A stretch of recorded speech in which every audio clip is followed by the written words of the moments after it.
Meskipun ini sudah jam istirahat, sudah bebas kerja, mereka di situ nggak ada yang ngobrol. Jadi kesannya itu kayak aneh, mereka cuma makan dan selesai makan mereka kembali lagi ke kantor. Mereka itu kerjanya serius semua, hampir nggak ngomong satupun. Kalaupun ada yang ngomong itu, dia ini ngomongnya bisik-bisik. Terlihat banget kalau karyawan-karyawan di sini itu takut. Bu Rini ini ngomong, tapi ngomongnya itu kayak orang yang bisik-bisik, pelan banget. Dia ngomong ke Tio, kamu hati-hati loh ya.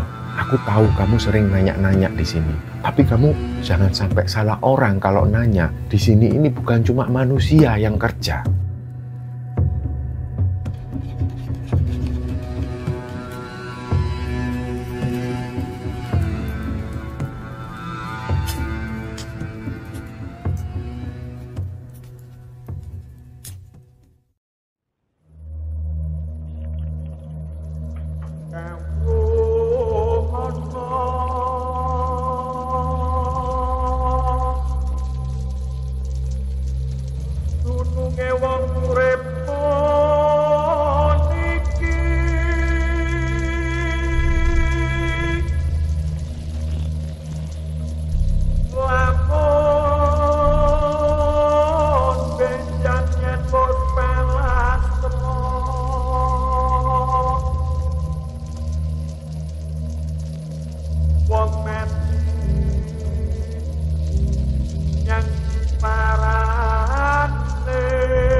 Bismillahirrahmanirrahim. Assalamualaikum warahmatullahi wabarakatuh.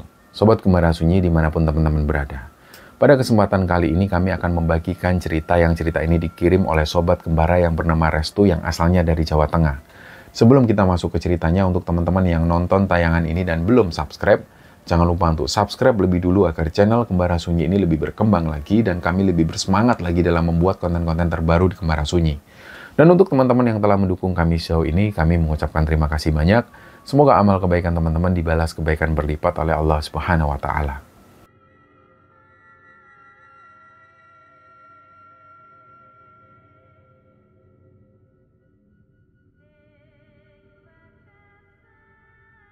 Di banyak daerah di Indonesia, masih banyak orang-orang ini yang sering membicarakan tentang jalan pintas untuk meraih kekayaan.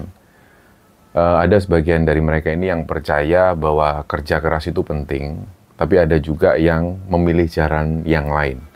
Jadi jalan yang lain ini artinya jalan gelap yang penuh resiko. Orang-orang menyebutnya pesugihan.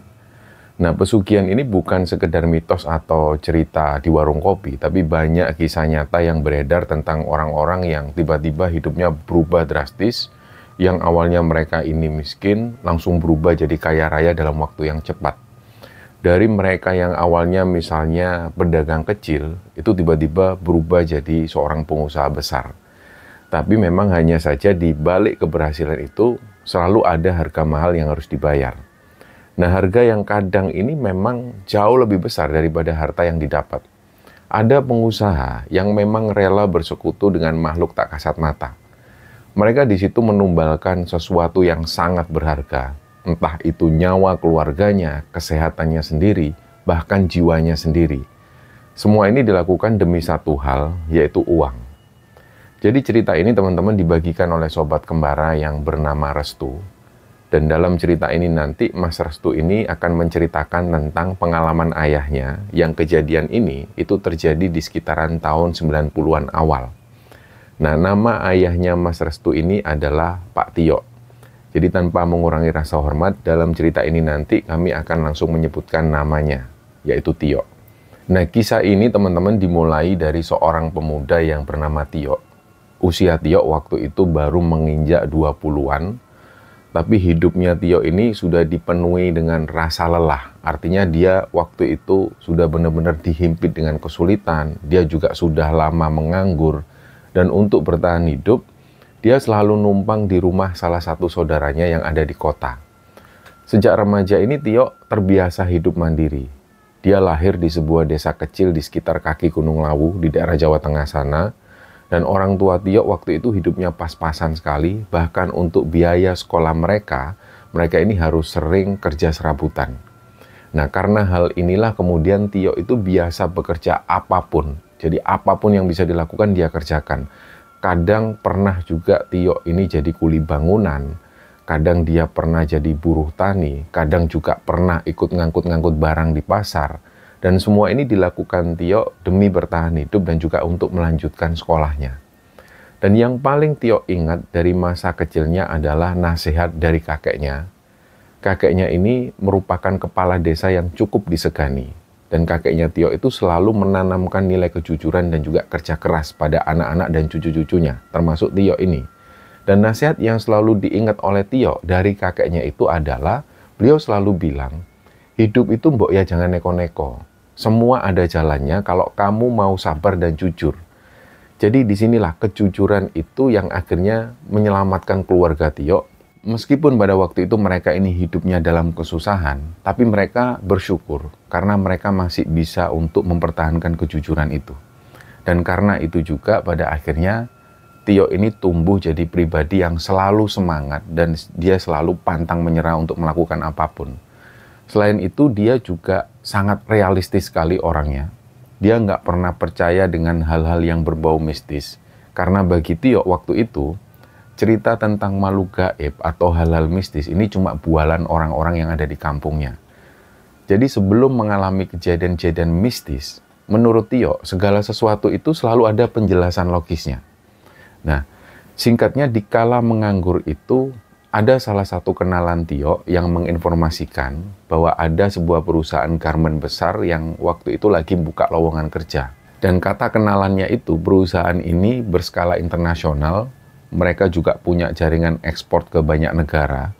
Dan ketika mendengar kabar itu, Tio ini senangnya bukan main, apalagi kenalannya ini sudah merekomendasikan ke pihak perusahaan bahwa Tio sebentar lagi akan melamar kerja di sana. Nah, Tio senang. Dia sempat sumringah dan bilang dalam hati akhirnya ada kesempatan juga untuk nggak nganggur lagi, apalagi ini kan perusahaan besar. Dan yang terpenting, dia bisa dapat penghasilan sendiri. Jadi singkatnya, hari wawancara ini pun tiba. Tio disuruh berangkat ke sana, Tio bangun lebih pagi dari biasanya. Dia siapkan semua berkas-berkas lamaran, terus kemudian dia berangkat dengan semangat.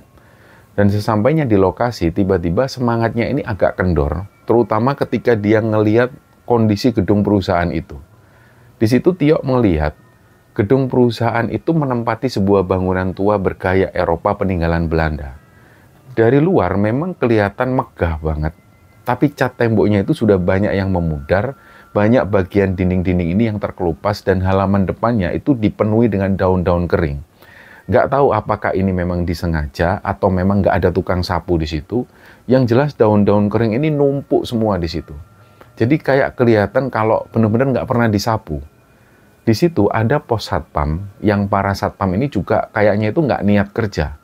Mereka di situ lagi duduk-duduk sambil ngerokok di dalam pos, dan ketika Tio ini datang, satpam-satpam ini nggak tanya apapun ke Tio. Jadi Tio di situ didiamkan.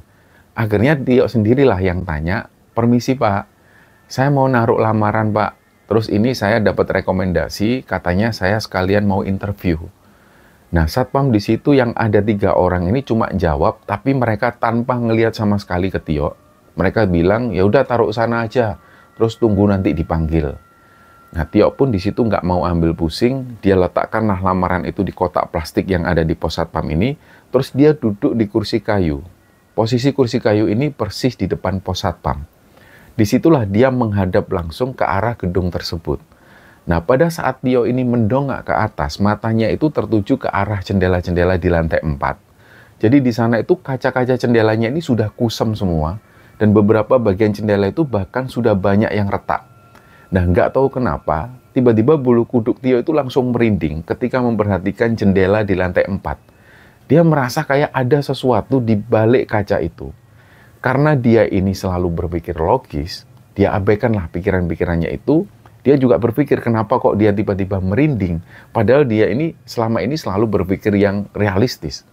Akhirnya di situ dia langsung bilang dalam hati, mungkin cuma perasaanku aja lah, mungkin cuma ketakutan-ketakutanku aja ketika ngelihat gedung yang seperti ini. Dan nggak lama kemudian, telepon di pos satpam ini bunyi. Nah, di situ salah satu satpam angkat teleponnya, terus setelah itu Tio dipersilakan masuk. Tapi ya lagi-lagi satpam ini ketika manggil Tio, itu mereka sama sekali nggak ngelihat Tio. Akhirnya Tio pun jalan menuju ke arah gedung. Tapi pas baru dia jalan masuk ke halaman gedung itu, ada kayak semacam suara hembusan nafas. Dan itu benar-benar dirasakan sama Tio. Tapi suaranya ini kedengaran jelas. Dan baru kali itu Tio merasakan situasi yang seperti itu. Di ruangan dia itu disambut oleh salah satu karyawan perempuan. Terus dia bilang ke Tio, ini masnya yang mau wawancara itu ya?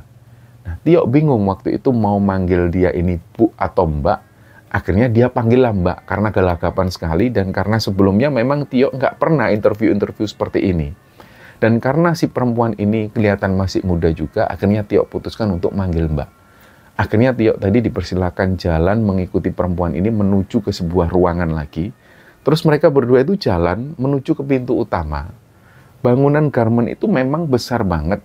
Dari dekat itu semakin kelihatan dinding-dindingnya yang retak-retak. Dan di situ Tio ngelihat ada sebagian batu bata merah ini yang sudah terekspos karena cat putihnya itu sudah mengelupas semua. Dan nggak lama di situ ada daun pintu kayu yang besar, tapi kayunya itu kelihatan kusam. Nah terus si perempuan ini meminta Tio untuk masuk ke ruangan lebih dulu. Nah si perempuan ini nggak tahu dia mau kemana, yang jelas Tio masuk lebih dulu.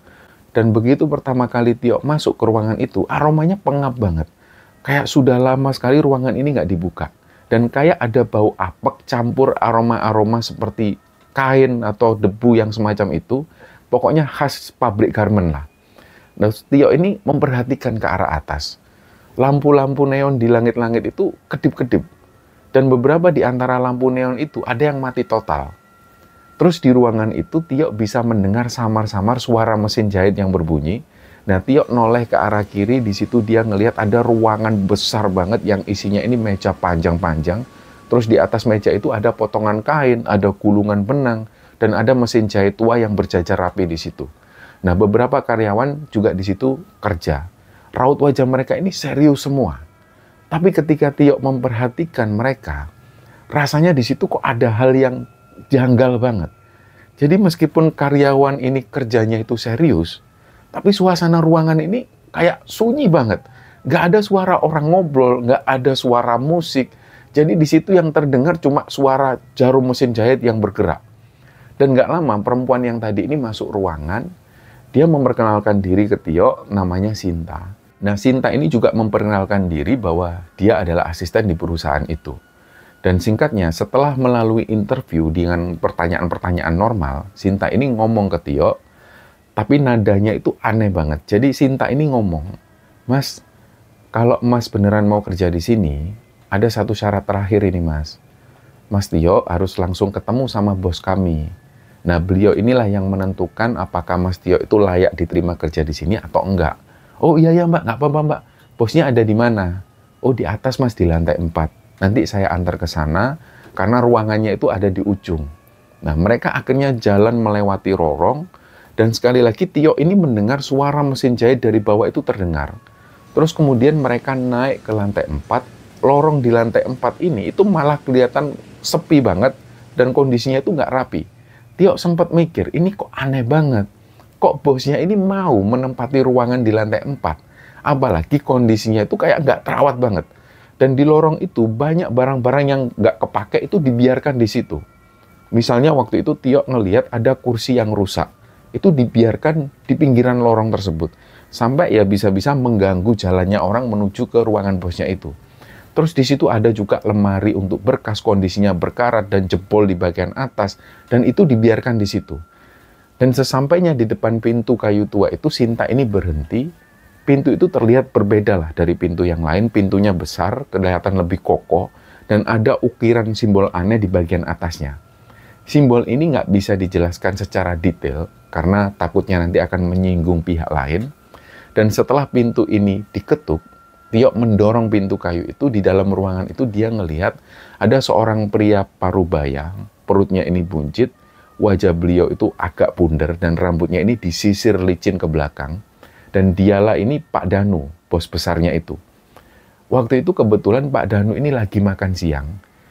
Dia lagi makan di situ, dan yang dilihat Tio, cara Pak Danu makan itu membuat Tio itu kayak nggak percaya. Dia ngelihat dengan matanya sendiri, jadi di atas meja Pak Danu itu ada banyak lauk. Jadi di rantang-rantang kecil itu ada ayam goreng, ada sate, dan ada nasi tumpeng kecil. Terus ada semangkok sayur sop. Tapi yang membuat Tio ini aneh adalah cara makan Pak Danu itu jauh dari gambaran seorang pengusaha. Pokoknya aneh lah kalau seorang pengusaha sukses yang makannya itu kayak gitu. Jadi mulutnya ini penuh, sampai dia nggak bisa nutup. Kuah sop itu yang netes-netes dari sudut bibirnya, terus tangannya ini gerakannya itu cepat banget kalau ambil lauk. Kalau orang bilang itu kayak orang kerangsapan lah, orang yang cerongoan. Jadi di situ banyak banget makanan-makanan yang tercecer di meja. Belum lagi ada tetesan-tetesan bumbu dan juga tetesan minyak di mejanya. Sinta waktu itu ngode ke Tio supaya Tio duduk lebih dulu dan nunggu Pak Danu menyelesaikan makannya. Nah, sementara Tio ini duduk, Sinta mendekat ke lemari yang ada di dekat meja Pak Danu. Di situ Sinta ambil beberapa berkas dan menata berkas yang lain. Nah, Tio waktu itu nggak berani menatap ke arah Pak Danu, tapi dia denger banget suara Pak Danu ini pas lagi makan itu berisik banget. Kalau makan itu ngecap. Nah, Tio cuma duduk canggung di kursi. Dia sempat ngelirik ke ruangan Pak Danu yang ada di sana. Ruangan kerja Pak Danu ini benar-benar jauh dari kesan sosok profesional. Di sudut-sudut ruangan itu ada koran-koran yang numpuk-numpuk di situ, ada bekas gelas kopi yang kopinya ini sudah mengering. Pokoknya kalau bahasa Jawanya itu kempro banget lah. Terus di situ terlihat berjejer sesajen-sesajen yang sudah mengering. Ada buah-buahan yang sudah busuk menghitam, terus kue-kue yang sudah berjamur dan bunga-bunga yang layu dan aromanya masih menusuk banget.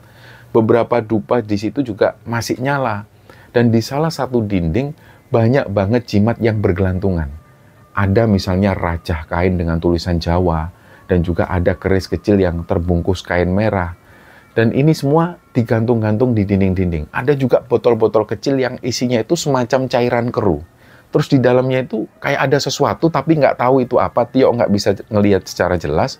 Dan setelah Pak Danu ini selesai makan, dia nggak cuci tangan. Dia cuma lap tangannya dan juga mulutnya ini pakai kain yang ada di meja. Terus setelah itu dia nyapa Tio. Dia bilang ke Tio, kamu ini temannya Pak Boy itu ya? Terus Tio bilang, oh iya Pak. Nah Pak Boy ini adalah kenalan Tio yang merekomendasikan Tio ke perusahaan tersebut. Terus Pak Danu bilang, gini Mas, kalau aku itu lebih suka anak muda yang semangat ya kayak kamu ini. Tapi gini ya, yang perlu kamu tahu, kalau kamu sudah kerja di sini, kamu harus patuh. Kamu harus nurut. Sudah itu aja pesanku. Oh iya Pak, saya siap kerja kok Pak, saya siap kerja keras. Ya udah, saya sudah cek semua lamaran kamu tadi. Mulai besok kamu langsung kerja aja ya. Nanti untuk seragam dan lain-lain ini yang belum beres ya sambil jalan aja, nanti nyusul. Pokoknya besok datang langsung, terus kamu langsung kerja. Nah, sepulangnya dari sana, Tio ini seneng banget. Apalagi tadi sebelum pulang, dia sudah tanda tangan kontrak. Dia juga sudah tahu gaji yang diterima setiap bulannya itu berapa. Yang jelas gajinya ini lebih dari cukup lah bagi Tio. Di masa-masa itu Tio ini masih numpang di rumah saudaranya. Tapi begitu dia diterima kerja, dia langsung bilang ke saudaranya dia mau cari kos yang lokasi kosnya itu dekat sama tempat kerjanya. Akhirnya hari itu juga dia pamit ke saudaranya dan akhirnya dia pindah ke tempat kos. Dan singkatnya, keesokan paginya, Tio bangun lebih pagi dari biasanya. Nah jujur waktu itu Tio masih nggak nyaman sama pertemuannya dengan Pak Danu. Tapi semangatnya untuk memulai pekerjaan barunya itu membuat Tio menepis rasa aneh ini. Dia berangkat kerja di hari pertamanya itu dengan kemeja pinjaman dari saudaranya. Terus dia bawa bekal nasi bungkus yang lauknya seadanya. Begitu sampai di gerbang perusahaan, suasana itu sudah rame. Di situ ada puluhan karyawan masuknya ini hampir bersamaan. Dan mayoritas karyawan di sana ini adalah wanita. Kebanyakannya itu ibu-ibu. Terus beberapa karyawan laki-laki ini terlihat membawa gulungan kain besar. Dan kondisi mereka itu sudah keringetan meskipun waktu itu masih pagi kondisinya. Dan begitu Tio ini masuk ke ruang produksi, dia langsung disambut dengan suara bising mesin jahit. Yang suaranya itu bergemuruh banget. Dan ketika baru masuk area produksi ini, Tio sudah disambut dengan bapak-bapak. Bapak-bapak ini usianya sekitar 50 tahunan. Beliau ini adalah seorang mandor, terus beliau ini memperkenalkan Tio ke karyawan yang lain. Terus akhirnya di situ Tio ditempatkan di bagian pemotongan kain. Tugas Tio ini sederhana. Dia bantu-bantu ngangkat kain, dia bantu ngukur kain, terus dia bantu untuk motong kain sesuai pola. Nah, pekerjaannya ini memang kerja kasar, tapi Tio senang banget dengan pekerjaan barunya itu. Dan kayak sebelumnya, Tio itu ngelihat pemandangan yang aneh. Jadi karyawan-karyawan di sekitar Tio ini, terutama yang ibu-ibu, itu mereka semua terlihat aneh. Mereka itu kerjanya serius semua, hampir nggak ngomong satupun. Kalaupun ada yang ngomong, itu dia ini ngomongnya bisik-bisik. Jadi mereka harus ngelirik kanan kiri dulu, baru mereka ini ngomong, dan ngomongnya bisik-bisik. Terlihat banget kalau karyawan-karyawan di sini itu takut. Nggak tahu takut dimarahin atau apa. Yang jelas Tio melihat pemandangan yang seperti itu. Jadi akhirnya ketika jam istirahat tiba, Tio duduk di warung. Lokasi warung ini nggak jauh dari pabrik, dan di dekat warung itu ada masjid. Jadi setelah dia sholat duhur, Tio istirahat di warung itu sambil dia makan bekal yang dia bawa. Terus di situ dia pesan teh hangat. Suasana di warung itu penuh banget dengan karyawan-karyawan pabrik. Tapi sekali lagi, Tio ini ngelihatnya aneh. Meskipun ini sudah jam istirahat, sudah bebas kerja, mereka di situ nggak ada yang ngobrol. Jadi kesannya itu kayak aneh. Mereka cuma makan dan selesai makan, mereka kembali lagi ke kantor. Dan beberapa waktu setelah itu, kira-kira 5 harian Tio kerja di sana, ketika istirahat di warung, Tio akhirnya tanya ke salah satu temannya. Nah, temannya ini seorang laki-laki, dia tanya ke situ, "Mas, aku mau tanya, kok orang-orang di sini ini jarang ngobrol ya? Biasanya kan kalau jam istirahat itu suka rame ngobrol, ngomongin bola, ngomongin apa, kayak politik ya." Nah, temannya Tio yang diajak ngobrol ini kayak aneh juga ketika mendengar pertanyaan dari Tio. Terus dia ngomong ke Tio, "Mas, nggak usah banyak nanya lah mas, nanti juga kamu ngerti sendiri." Nah, setelah itu akhirnya dia nunduk lagi, dia lanjutkan makan, dan makannya cepet-cepetan, dan setelah makan dia bayar, dan kemudian dia pergi. Nah, ada kejadian lain yang membuat Tio itu semakin merasa aneh. Jadi pernah suatu waktu pada saat kerja, dia ini kerja sampai malam ketika waktu itu ada lemburan. Nah, Tio ini sempat mendengar ada suara-suara aneh. Suara itu asalnya dari lantai atas. Padahal Tio ini pernah dengar dari mandornya bahwa di lantai atas, terutama di lantai 3 dan 4, itu kosong. Kecuali lantai 4 hanya ada ruangan Pak Danu, itu pun cuma pagi sampai siang. Nah, itu pun kalau Pak Danu itu lagi ada di kantor. Nah, beberapa kali Tio ini pernah mencoba menanyakan hal ini ke teman-teman kerjanya. Tapi jawabannya itu selalu sama. Mereka jawabnya itu asal-asalan. Dan mereka selalu bilang, "Udahlah mas, nggak usah terlalu dipikirin, kerja aja sampean." Nah, semakin lama Tio merasa kalau seluruh karyawan di sana ini kayak menyimpan sebuah rahasia, tapi nggak tahu apa. Nah, mereka seolah sadar bahwa ada sesuatu yang salah di perusahaan itu, tapi mereka memilih untuk membungkam mulut. Mereka milih untuk tutup mulut. Akhirnya di minggu ketiga kira-kira, ketika Tio kerja di sana, Tio mulai merasakan sendiri gangguan mistis. Yang selama ini Tio selalu berpikir logis dan sama sekali dia nggak pernah dapat gangguan mistis. Tiba-tiba hari itu dia ini diganggu. Jadi ceritanya pas Tio ini lagi motong-motong kain, dia ngelihat dari ujung matanya itu ada sosok perempuan yang lewat di lorong belakang. Nah, perempuan ini sekilas terlihat oleh Tio, rambutnya itu panjang, pakaiannya lusuh. Tapi waktu itu Tio sempat mengira kalau ini adalah salah satu karyawan.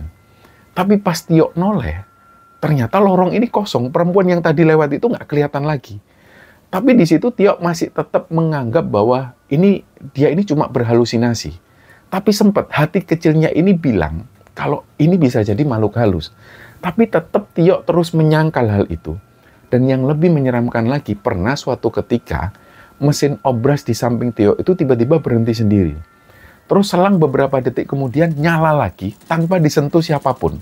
Jarumnya itu gerak-gerak nggak jelas. Jadi akhirnya kain yang masih dalam proses itu sobek-sobek nggak beraturan. Nah, temen Tio yang waktu itu sama-sama ngelihat kejadian ini, dia wajahnya langsung pucat. Kelihatan kalau dia takut waktu itu. Tapi Tio cuma mikirnya, ya mungkin mesin ini cuma error. Nggak lama kemudian temennya ini ngomong ke Tio, "Mas, udah ya mas, ini tadi nggak usah sampein pikirkan. Udahlah, nggak ada apa-apa kok, percaya sama aku nggak ada apa-apa." Justru pas temennya ini ngomong seperti itu, Tio jadi kepikiran. Ini maksudnya apa dia kok ngomong seperti itu? Kalau memang nggak ada apa-apa, ya kenapa dia harus takut? Tapi pernyataan dari temennya itu malah yang membuat Tio kepikiran. Kayak ada sesuatu yang berusaha disembunyikan dari Tio.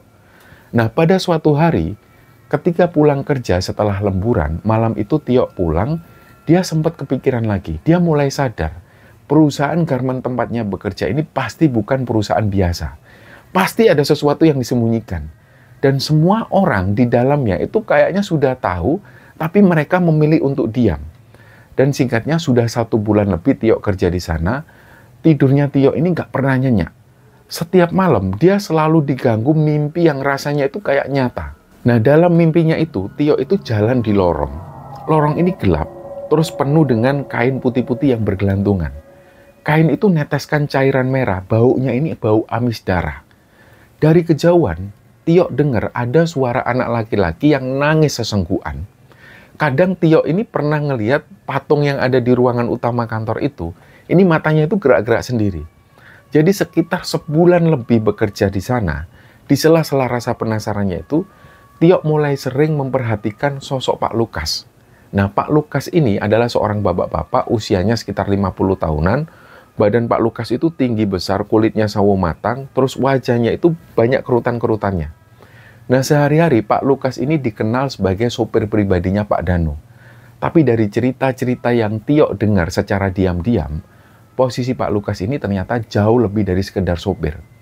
Karyawan-karyawan yang sudah lama kerja di situ ini pernah ngomong, dan ngomongnya itu bisik-bisik ke Tio ketika mereka ada di warung.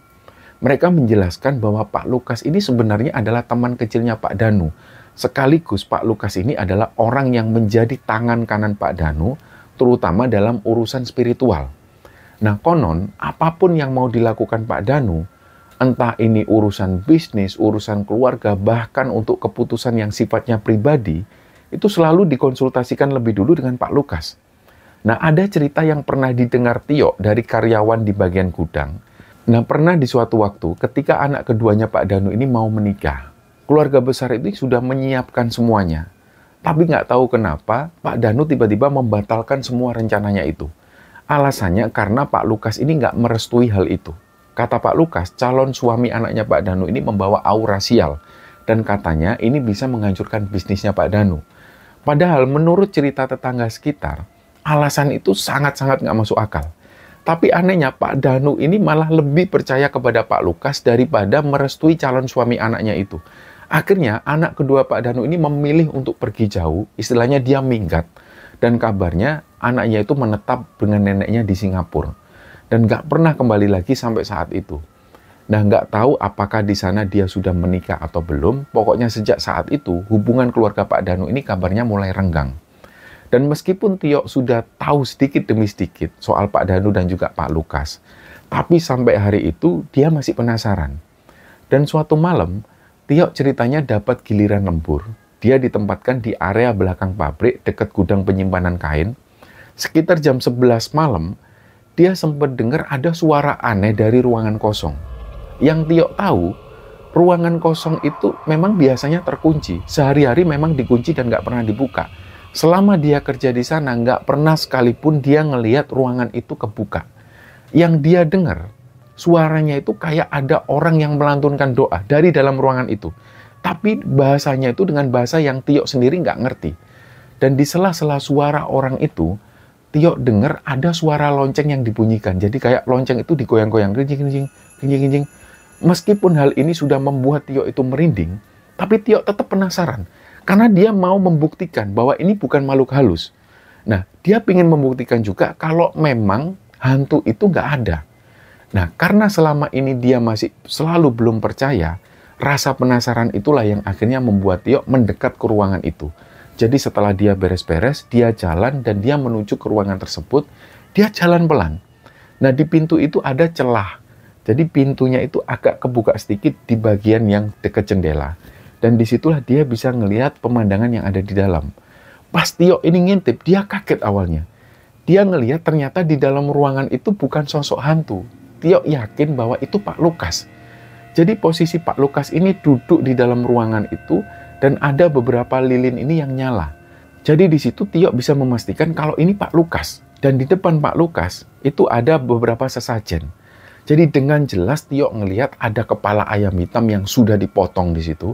Terus ada mangkok yang berisi darah segar. Dan ada beberapa kembang 7 rupa yang berserakan di situ.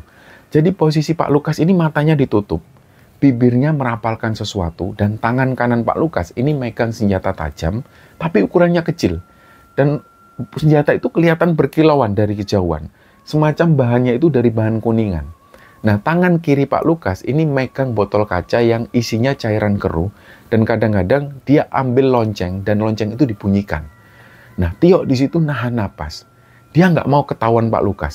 Dan setelah kira-kira sekitar 2 menitan, dia ngelihat pemandangan itu, terus kemudian Tio ini mundur.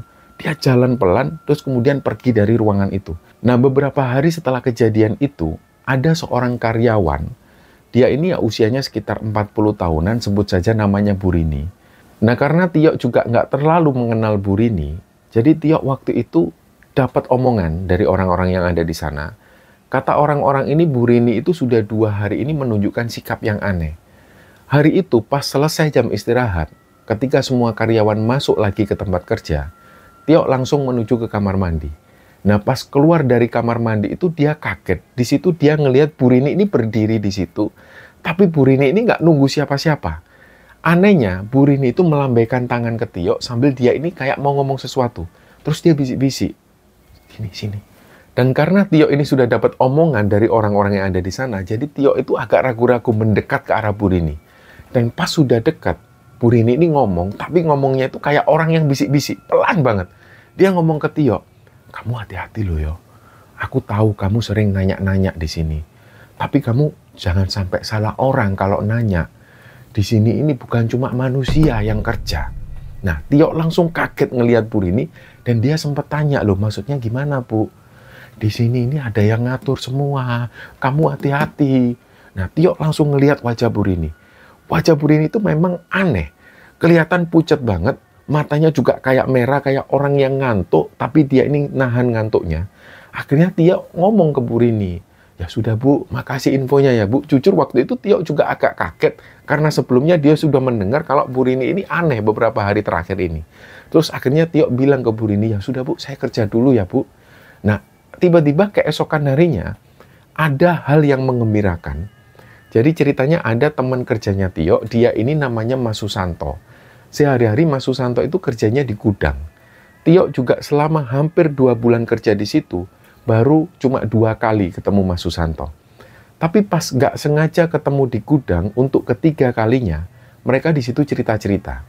Nah, Mas Susanto ini tanya-tanya ke Tio, "Asalmu dari mana, Yo?" Nah, ketika Tio menyebutkan nama desanya, Mas Susanto ini kaget. Karena dia sempat cerita, waktu dia ini SMP, dia sempat sekolah di daerah sana. Akhirnya dari situ pas mereka ngobrol-ngobrol, barulah di situ mereka sama-sama baru tahu kalau ternyata kakak laki-lakinya Tio ini adalah teman sekolah SMP-nya Mas Susanto.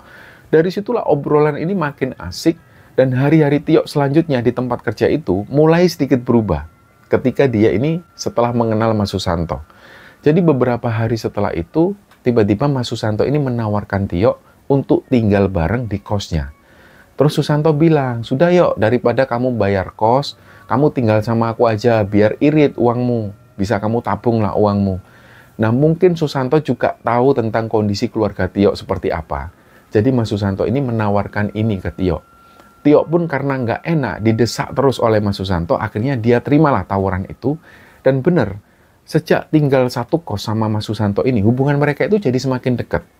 Dan di sela-sela obrolan di malam itu, sambil mereka ini nyeruput kopi, mereka ini ngobrol-ngobrol di teras kos. Nah, Susanto di situ mulai cerita-cerita tentang perusahaan. Yang waktu itu, Tio juga kaget. Dia nggak pernah sebelumnya mendengar cerita ini dari karyawan yang lain. Nah, suatu malam, Susanto ini bilang ke Tio, "Yo, kamu tahu nggak kenapa di belakang kantor itu ada makam kecil?" Nah, Tio sendiri memang tahu kalau di area belakang kantor ada makam. Tapi dia nggak tahu itu makam siapa. Terus dia tanya ke Susanto, "Loh, memang itu makam siapa ya Mas? Aku selama ini penasaran tapi aku harus tanya ke siapa kan nggak tahu." Nah, di sini Mas Susanto cerita, itu makam anak pertamanya Pak Danu yo. Banyak yang percaya kalau anak itu dijadikan tumbal. Loh, maksudnya gimana Mas? Akhirnya di sini Susanto cerita. Jadi menurut penuturan satpam-satpam yang lama, yang orang-orangnya sudah keluar semua, dulu satpam-satpam ini mereka masih sering ngeliat anak pertama Pak Danu ini sering main di kantor. Nah, anak ini ceria banget. Dia itu sering lari-lari sambil bawa bola plastik. Tapi ketika usianya masuk sekitar 10 tahunan, tiba-tiba dia nggak pernah kelihatan lagi. Dan sekitar 3 minggu kemudian ada kabar duka bahwa anak ini meninggal. Dan kejadiannya itu aneh. Jadi ceritanya di hari Minggu ketika kantor ini libur, ada salah satu satpam yang ngelihat Pak Danu itu datang sama anaknya ini. Dan di situ juga ada Pak Lukas. Mereka itu masuk ke dalam gedung dan nggak lama kemudian si satpam ini dengar ada teriakan. Nah di situ Pak Danu keluar sambil berlarian dan wajahnya panik. Nah di belakang Pak Lukas itu nyusul sambil gendong anaknya Pak Danu yang kepalanya ini sudah berlumuran darah. Katanya anak itu sempat terpleset di kamar mandi dan kepalanya terbentur. Mereka langsung membawa ke rumah sakit, tapi dalam perjalanan menuju ke rumah sakit, nyawa anak ini nggak tertolong.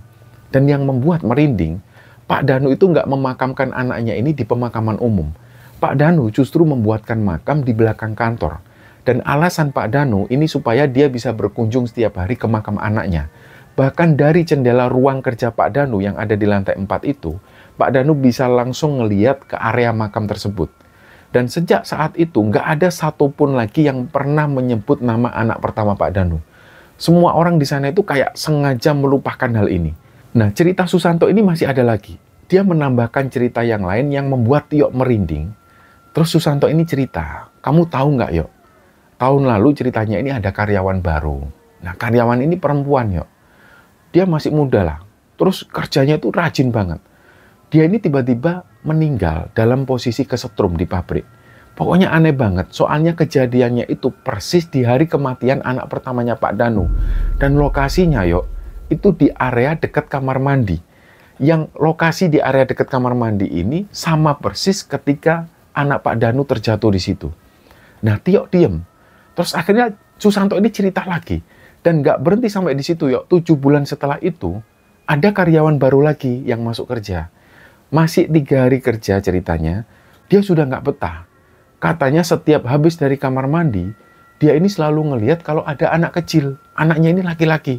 Nah, usia anak itu sekitar 10 tahunan dan anak itu selalu minta ditemenin. Katanya dia selalu kedinginan. Nah, disitulah Tio langsung merinding.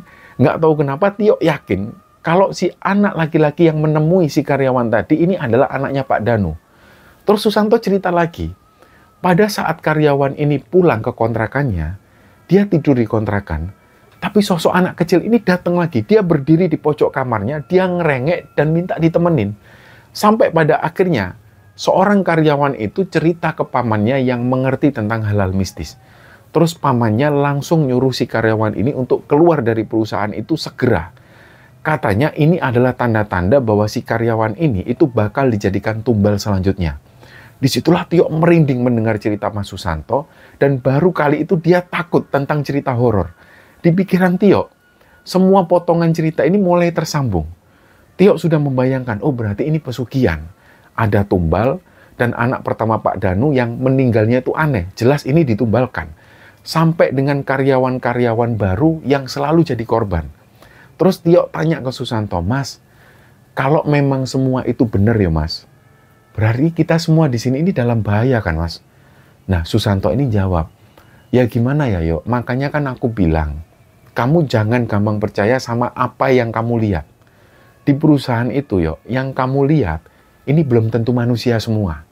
Sudahlah, percaya sama aku. Terus Tio ini baru ingat, ketika pertama kali dia datang untuk interview, dia ini kan ditemui perempuan namanya Sinta. Anehnya, keesokan harinya ketika Tio mulai kerja di situ dan sampai hari itu ketika dia cerita dengan Mas Susanto, Tio ini nggak pernah lagi ketemu Sinta sekalipun. Dia akhirnya spontan tanya ke Susanto, loh Mas, bentar ya Mas, karyawan Pak Danu itu ada yang namanya Sinta toh Mas? Nah Susanto itu noleh kayak pandangannya itu kaget. Loh kok kamu tahu Sinta Yok? Nah Tio bilang, loh iya kan Mas, kan pertama kali aku interview sebelum ketemu sama Pak Danu itu kan aku ditemui Mbak Sinta ini. Susanto langsung berdiri, dia ambil minum, terus Susanto ngomong ke Tio, wah Yok, selamat Yok, berarti kamu sudah ditemui hantu Yok. Nah karyawan Pak Danu yang namanya Sinta ini, kata Mas Susanto ternyata sudah meninggal 2 tahun yang lalu. Akhirnya di situ Mas Susanto cerita juga tentang Sinta. Lah ini Yok, aku juga mau cerita tentang Sinta, aku lupa. Sinta itu Yok, meninggalnya juga aneh Yok. Tiba-tiba pas habis perjalanan luar kota sama Pak Danu dan Pak Lukas, 3 hari setelah itu Sinta sakit-sakitan. Terus sampai dia ini nggak bisa jalan dan akhirnya dia meninggal. Katanya sih dia ini kena stroke, tapi aku nggak percaya dan karyawan-karyawan yang ada di sana nggak percaya. Dia pasti sudah masuk daftar tumbalnya Pak Danu. Dan Tio benar-benar merinding waktu itu, dia sampai nggak berani melanjutkan ngomongnya ke Susanto. Dan setelah dia ngerokok sampai habis 2 batang, barulah Tio ini ngomong ke Mas Susanto, "Mas, tapi aku beneran loh Mas ketemu Sinta Mas." "Lah sudah Toyo, kan sudah tak bilang, itu berarti kamu ditemui hantunya." Nah, setelah ngobrol-ngobrol ini, Susanto meminta Tio untuk tidur.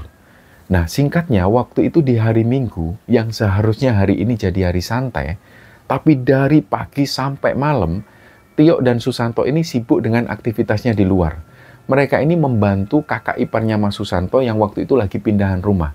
Pokoknya hari itu, badan ini rasanya remuk. Pindahan-pindahan ini baru selesai sekitar jam 9 malam, terus mereka langsung balik ke kos.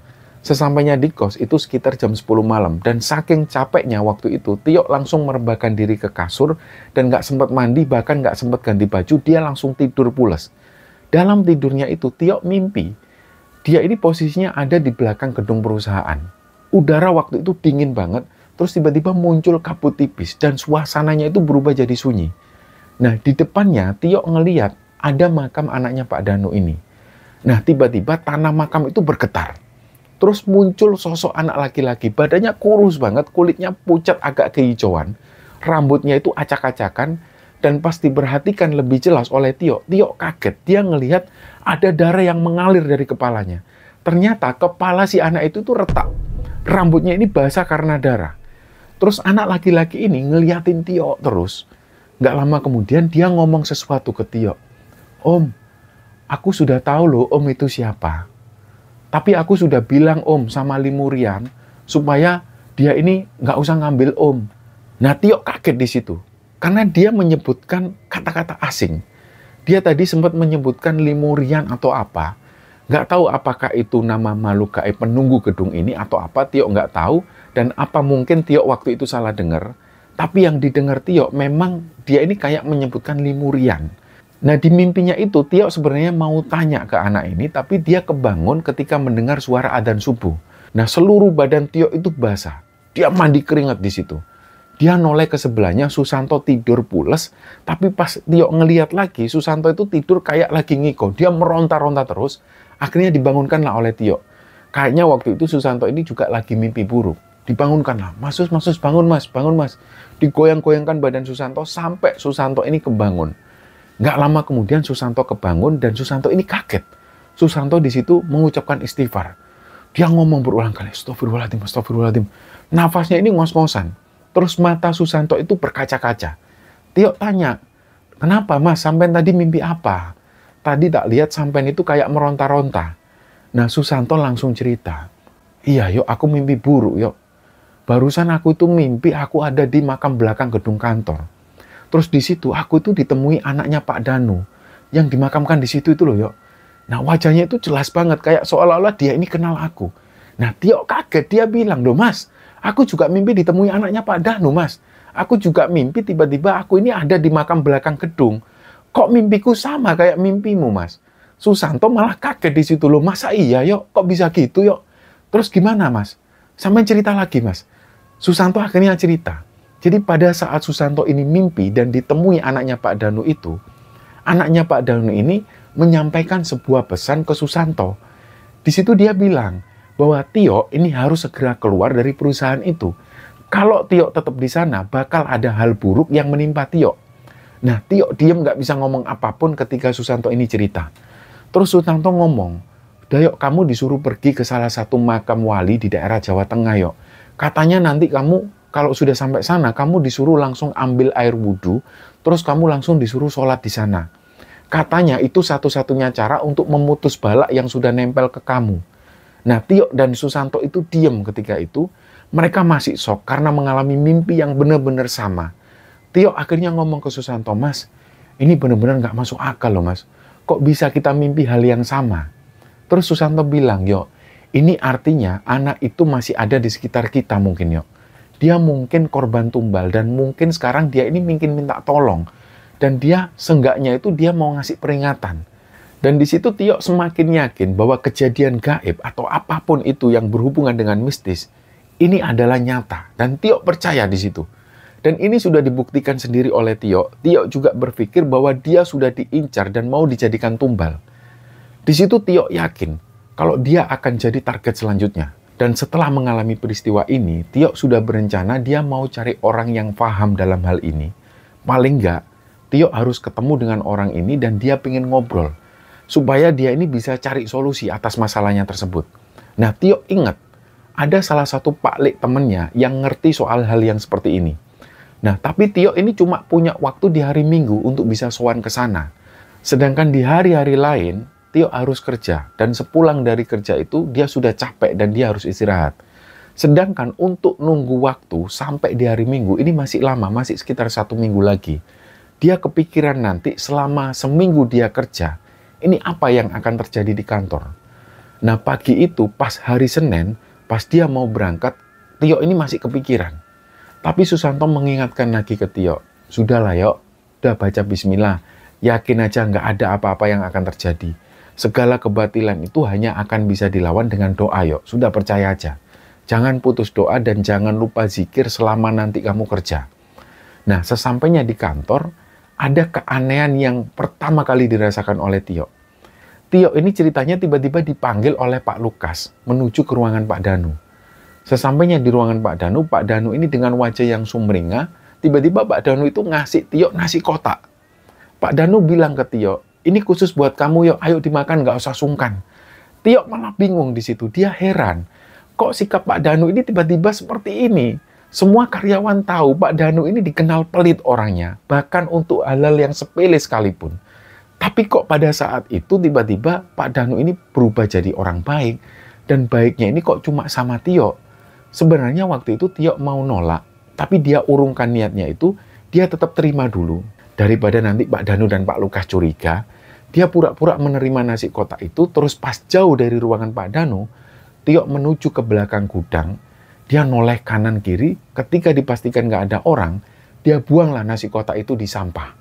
Dan sebelum jam istirahat, Tio sempat ngelihat Pak Danu dan Pak Lukas ini mau keluar kantor. Dan mereka juga sempat ketemu Tio. Di situ Pak Danu sempat tanya ke Tio, gimana yo, enak ya nasi kotaknya? Ya, Tio menjawab di situ, oh enak Pak, makasih ya Pak, sudah saya habiskan tadi Pak nasinya. Nah, Pak Danu cuma mengacungkan jempol ke Tio. Wajah Pak Danu waktu itu kelihatan puas banget. Nah, hari berikutnya, Tio dipanggil lagi sama Pak Danu. Tio naik ke lantai 4, tapi di ruangan itu cuma ada Pak Danu sendirian. Nggak tahu waktu itu Pak Lukas ada di mana. Terus Pak Danu ini ngasih Tio sebuah dompet kulit. Katanya dompet ini adalah kepunyaan Pak Danu. Sengaja dikasih ke Tio karena ini untuk hadiah. Pak Danu bilang, ini kayaknya cocok kamu pakai yuk. Anggap aja ini hadiah dari aku ya. Terus di situ Tio menerima dompet ini, terus dia balik ke tempat kerja. Di situ Tio sudah pingin banget cerita ke Mas Susanto. Dan ketika jam istirahat, Tio ketemu dengan Mas Susanto dan langsung cerita soal dompet ini. Susanto menasihati Tio, sudah yuk, kalau saranku sih yuk, nggak usah diterima ini, buang aja. Bisa jadi itu ada isinya. Dan singkatnya, ketika dia ini pulang kerja, Tio dan Susanto membakar dompet pemberian Pak Danu itu di teras kos. Yang aneh adalah, ketika dompet ini dibakar, dompet itu kayak cepet banget nyambarnya. Ibaratnya kayak dompet ini kayak sudah disiram bensin lebih dulu, jadi langsung menyambar. Padahal Tio dan Susanto ketika membakar dompet itu, ini tanpa menggunakan bensin sama sekali. Disitulah akhirnya api itu berkobar cepat. Dan dari dalam dompet itu keluar bau anyir kayak bau rambut yang kebakar. Tio dan Susanto ini saling pandang, mereka heran. Dan malam itu, Tio semakin merasa nggak tenang. Dia berpikir daripada nunggu hari Minggu ini kelamaan. Keesokan harinya dia nekat pingin menemui Ustadz Adi, yaitu paklik dari temannya Tio yang dirasa Tio bisa memahami masalahnya. Nah hari itu dia pergi sendiri tanpa ditemani Mas Susanto. Susanto ini tetap berangkat kerja. Singkatnya, ketika ada di rumah Ustadz Adi, di hadapan Ustadz Adi itu Tio menceritakan semua keanehan yang dia alami selama ini. Tio juga cerita ketika awal mula dia kerja di tempat itu sampai pada akhirnya dia mengalami mimpi-mimpi yang seram. Dan dia juga cerita ketika dia ditemui sosok anak Pak Danu yang sudah meninggal dan kabarnya anak Pak Danu yang ditumbalkan oleh Pak Danu sendiri. Dan di situ juga dia cerita tentang sikap Pak Danu yang aneh, yang tiba-tiba menjadi baik kepada Tio. Nah di situ Ustadz Adi ini cuma bilang ke Tio, sudah mas, tenang aja mas, yuk. Masalah enteng itu. Kamu sholat istiqoroh aja, minta petunjuk sama Allah. Kalau memang perusahaan itu dan kalau memang tempat itu baik bagi kamu, insya Allah kamu nanti akan ditunjukkan jalannya. Tapi kalau tempat itu buruk, Allah akan bukakan jalan keluarnya. Dan setelah ngobrol sebentar itu, Tio pun pulang dan tiba-tiba hatinya itu terasa lebih tenang. Nah malam itu juga Tio mulai sholat istiqoroh. Hari berikutnya dia tetap kerja. Dan di malam selanjutnya, Tio tetap mendirikan sholat istiqoroh berharap petunjuk segera datang.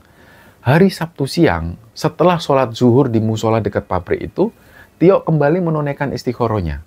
Hatinya tiba-tiba terasa lebih ringan, hatinya terasa lebih lapang. Terus dia keluar dari masjid dengan langkah yang tenang. Dia mau ke warung biasanya untuk makan. Nah pas dia ini mau pakai sepatu, Tio ngelihat di situ Susanto ini lagi ngobrol sama seorang bapak-bapak. Nah mereka ini duduk di selasar masjid. Tio itu cuma ngelihat sebentar, terus dia lanjutkan pakai sepatunya. Tapi nggak lama kemudian Tio dipanggil oleh Susanto. Yuk, sini bentar yuk. Sini tak kenalin yuk. Ini loh Pak Muhajirin. Ini mantan bosku ini yuk. Nah Pak Muhajirin ini kira-kira usianya sekitar 50 tahunan.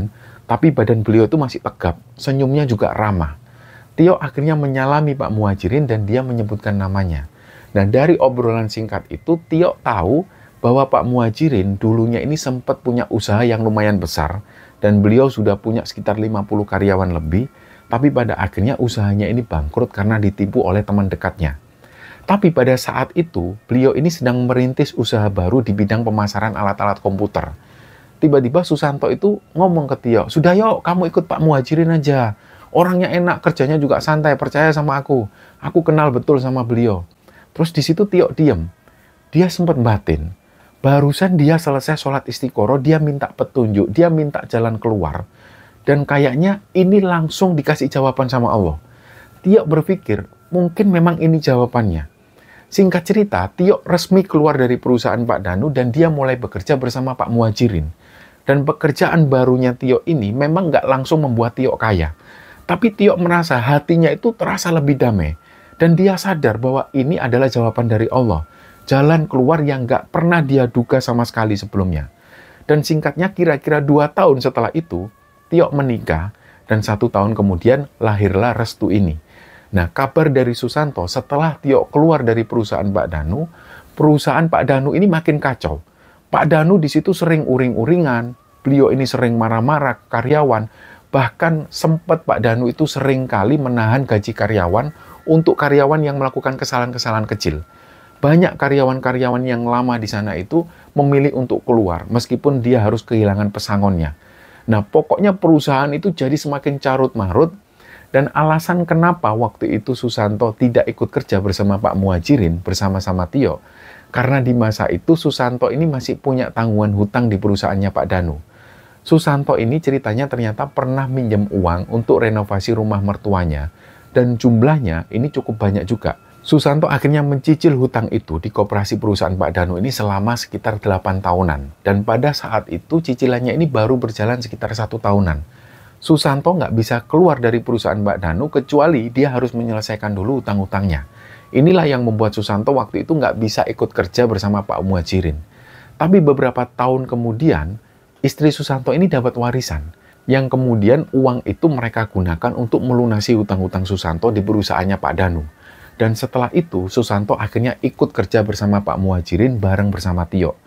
Dari semua pengalaman itu, Tio belajar satu hal, bahwa rezeki nggak datang dari makhluk, tapi datang dari Allah semata. Mengambil jalan pesugihan, apalagi dengan tumbal nyawa, ini hanya akan membawa jalan sesat menuju kehancuran dunia dan juga akhirat. Dan Allah sudah mengingatkan dalam Al-Quran dalam surat At-Talaq ayat 1 dan 2, dan barang siapa bertakwa kepada Allah, niscaya Allah akan menjadikan baginya jalan keluar dan memberinya rezeki dari arah yang tidak disangka-sangka. Jadi Tio bersyukur, meskipun sempat hampir terjerat dalam lingkaran gelap perusahaan itu, Allah segera memberinya jalan keluar. Jadi dari dia doa, sholawat, dan tawakal, ternyata inilah yang jadi benteng terkuat Tio dari tipu daya makhluk halus maupun manusia yang bersekutu dengan mereka. Dan semoga kisah ini bisa kita ambil hikmah dan bisa kita ambil pelajaran di dalamnya. Mohon maaf jika ada salah-salah kata. Wassalamualaikum warahmatullahi wabarakatuh.